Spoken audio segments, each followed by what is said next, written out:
ಮನೆ ಅಂದಮೇಲೆ ಯಾರಾದರೂ ನೆಂಟರು ಬರ್ತಾನೆ ಇರ್ತಾರೆ, ಹೋಗ್ತಾನೆ ಇರ್ತಾರೆ.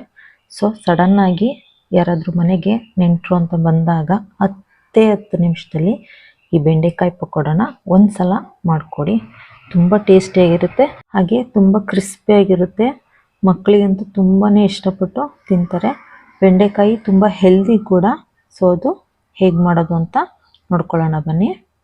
ಇಲ್ಲಿ ಎಳೆ ಬೆಂಡೆಕಾಯಿ ಒಂದು 1/4 kg ತೊಗೊಂಡಿದ್ದೀನಿ ನಾನು. ಇದನ್ನ ಈ ರೀತಿ ಚಿಕ್ಕದಾಗಿ ಕಟ್ ಮಾಡ್ಕೊತಾ ಇದ್ದೀನಿ. ಇಲ್ಲಿ ಒಂದು ಬೌಲ್ಗೆ ಒಂದು ಸ್ವಲ್ಪ ಧನಿಯಾ ಪುಡಿ, 1 ಸ್ಪೂನ್ ಅಚ್ಕಾರದ ಪುಡಿ, ಕಲರ್ ಬರಲಿಕ್ಕೆ ಕಾಶ್ಮೀರಿ ಚಿಲ್ಲಿ ಪೌಡರ್, ಹಾಗೆ ಅಕ್ಕಿ ಹಿಟ್ಟು, ಕಾರ್ನ್ಫ್ಲೋರು, ಕಡಲೆ ಹಿಟ್ಟು, ರುಚಿಗೆ ತಕ್ಕಷ್ಟು ಉಪ್ಪು ಹಾಕ್ಕೊಂಡು ಚೆನ್ನಾಗಿ ಮಿಕ್ಸ್ ಮಾಡ್ಕೊತೀನಿ.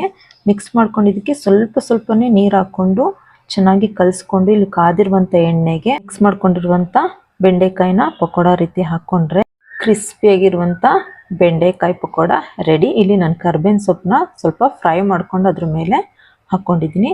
ಸೊ ಒಂದ್ಸಲ ಇದನ್ನು ಟ್ರೈ ಮಾಡಿ ನೋಡಿ, ತುಂಬ ಕ್ರಿಸ್ಪಿಯಾಗಿರುತ್ತೆ. ಮನೆಯಲ್ಲಿ ಎಲ್ಲ ತುಂಬ ಇಷ್ಟಪಟ್ಟು ತಿಂತಾರೆ.